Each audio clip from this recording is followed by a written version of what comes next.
नमस्कार।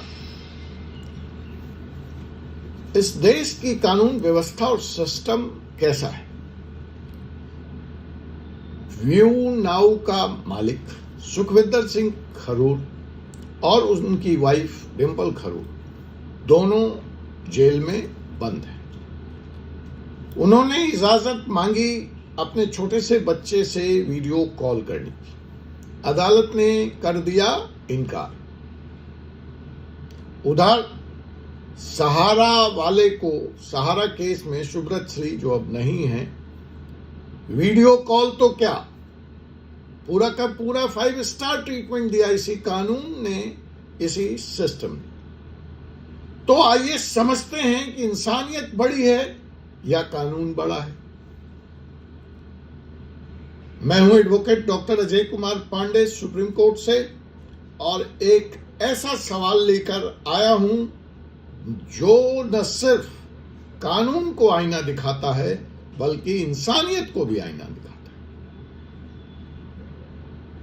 है। आज कुछ सवाल जेल मैनुअल पे भी होगी, आज कुछ सवाल इंडियन पीनल कोड पे भी होगी, आज कुछ सवाल कैदियों के हक और हुकूक पे भी होगी, कैदियों के ह्यूमन राइट्स पे भी होगी। जी हां, कुछ दिन पहले आपने देखा कि व्यू नाउ घोटाले के मुख्य आरोपी सुखविंदर खरूर ने कोर्ट से निवेदन किया कि उन्हें अपने बेटे से वीडियो कॉल पर बात करने की अनुमति दी जाए।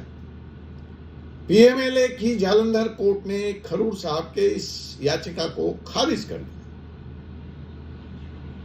अब यहां पर जो सवाल है वह है इंसानियत का, उसको इज्जत दिए जाने का।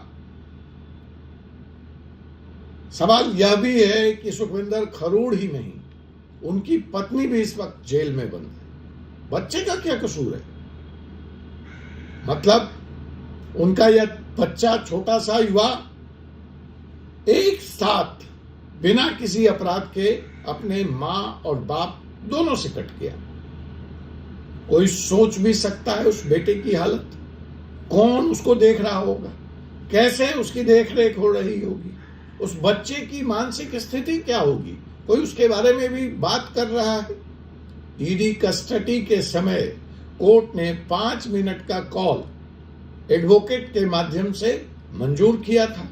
अब वो भी नहीं है, लेकिन जुडिशियल कस्टडी में अब वो भी सुविधा उनको उपलब्ध नहीं है। अब इस बारे में कोर्ट का नजरिया क्या है? कोर्ट ने इस याचिका को खारिज क्यों किया? उनके इस प्रार्थना पत्र को स्वीकार क्यों नहीं किया? उसको भी देखना होगा। यह दुखद है, लेकिन कोर्ट भी कानून के दायरे में फंसा पड़ा है, उसको भी कानून के दायरे में ही काम करना पड़ता है और उसकी भी कुछ सीमाएं होती हैं।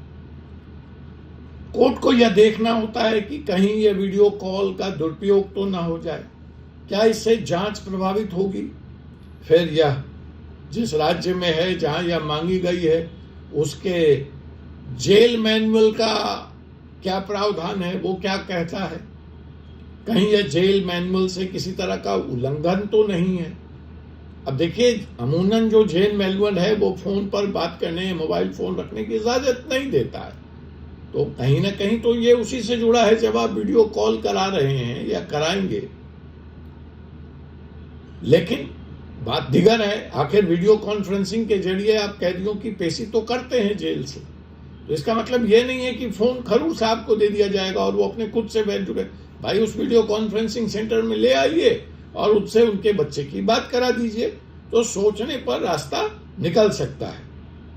अब हम इसी केस से या इसी से एक सिमिलर केस से सुखी की इस डिमांड को, सुखी की इस याचिका को कंपेयर करते हैं सुब्रत राय सहारश्री की याचिका से, जहां उनको इजाजत मिली थी।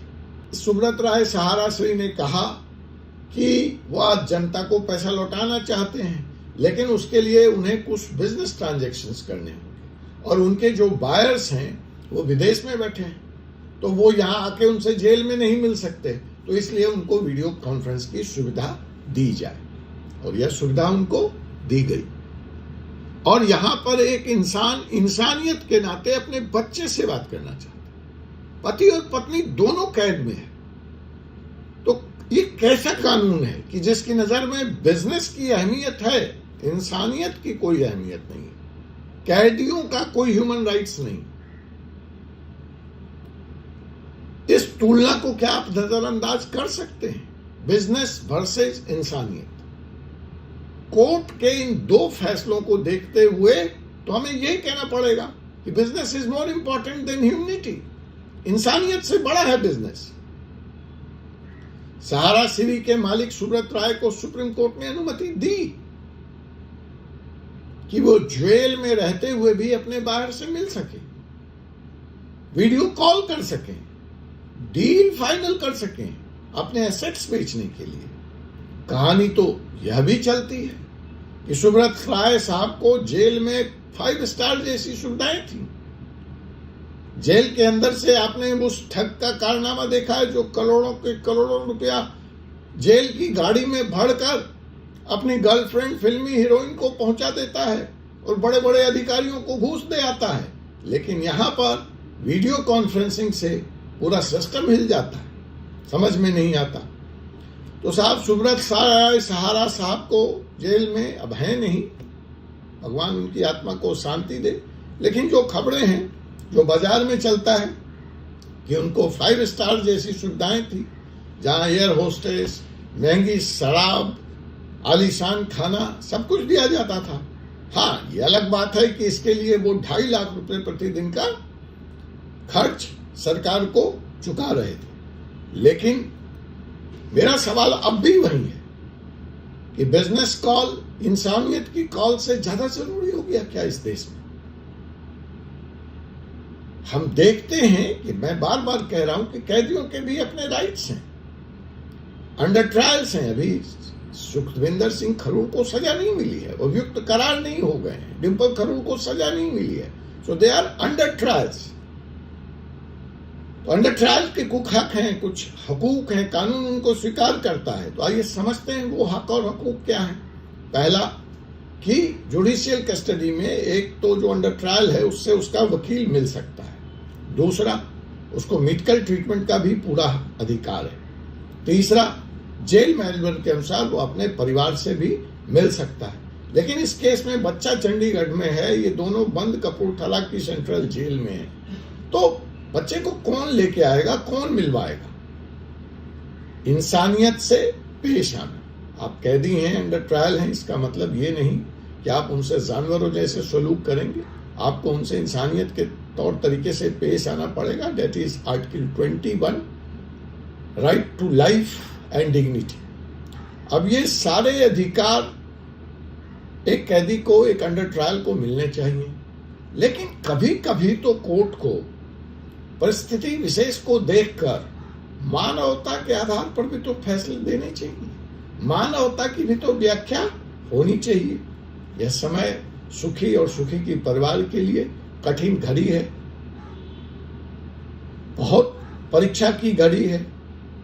एक बेटा जिसका कोई अपराध नहीं है, वो अपने माँ और बेटे दोनों को खो चुका है। कम से कम आप उसे बात तो करने दीजिए। इससे क्या बनता और बिगड़ जाता? यह मेरा एक व्यक्तिगत सुझाव है। अब वक्त है कि सुखविंदर सिंह खरूर और उनकी टीम इस वीडियो कॉल के छोटे से एप्लीकेशन के रिजेक्ट होने के बाद आक्रामक नीति अपनाएं। बेल को मजबूत तरीके से परस्यू किया जाना चाहिए। कोर्ट से विशेष अपील करें कि बेटे से मिलने या बात करने की अनुमति दी जाए। वो जो एप्लीकेशन रिजेक्ट हुई थी वो वहीं पे नहीं रुक जानी चाहिए थी, वो अपील में आगे जानी चाहिए थी। अगर जरूरत पड़े तो कॉन्स्टिट्यूशनल कोर्ट, हाई कोर्ट और सुप्रीम कोर्ट तक यह दरखास्त लगाई जानी चाहिए। सवाल आप जो इस चैनल को देख रहे हैं, मैं उनसे भी पूछता हूं, क्या एक माँ और बाप का अपने बेटे से मिलना लग्जरी बन गया है? क्या कोर्ट को थोड़ी इंसानियत नहीं दिखानी चाहिए थी? अगर सुब्रत राय सहारा सिटी को वीडियो कॉल मिल सकता है तो सुखविंदर खरूर को क्यों नहीं? कमेंट्स में अपनी राय जरूर दीजिएगा, क्योंकि अब यह सवाल सिर्फ कानूनी नहीं, मानवीय भी। अगली एपिसोड में हम बात करेंगे कि 28 मई 2025 बड़ी सुनवाई होनी है इस मामले में। क्या 28 मई 2025 को जो डेट लगी है, जिसमें ईडी अपनी तैयारी के साथ आएगी, क्या कुछ सबूत पेश करेगी? क्या कुछ बड़ा लेकर आएगी? क्या सुखविंदर खरूड़ को बेल मिलेगी या फिर कुछ नया खुलासा होगा? देखते रहिए फोर्स ई सुप्रीम लॉ, जहां कानून बोलता है और सच्चाई सामने आती है। जय हिंद, जय न्याय। मैं हूं doctor Ajay Kumar Pandey, supreme court का वकील और आपका दोस्त इस न्यायिक यात्रा में। धन्यवाद। जय हिंद, जय भारत, जय संविधान।